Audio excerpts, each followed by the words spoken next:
Umasa ka ba at nabigo? Bakit ka ba umasa sa Kanya? Umasa ka dahil nangako siyang tutulungan ka. Umasa ka dahil may tiwala ka na may kakayahan siya. Umasa ka sa Kanya dahil sa tingin mo sa sarili mo ay hindi mo kaya kapag wala siya.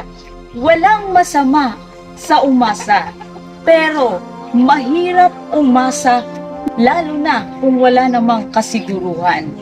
Tandaan mo, kung sa tao ka umasa, pwede niyang baliin ang kaniyang pangako. Ngayon, may nagnanais sa'yo na doon ka umasa sa Kanya. Umasa ka sa Diyos at makakasiguro ka dahil kailanman ang Kanyang pangako ay di napapako. At Siya ang Diyos na buhay, malalapitan at mapagkakatiwalaan. At sabi ng Kaniyang banal na salita, sa Diyos inilaga ko ang aking tiwala. Hindi ako matatakot anong magagawa ng tao sa akin.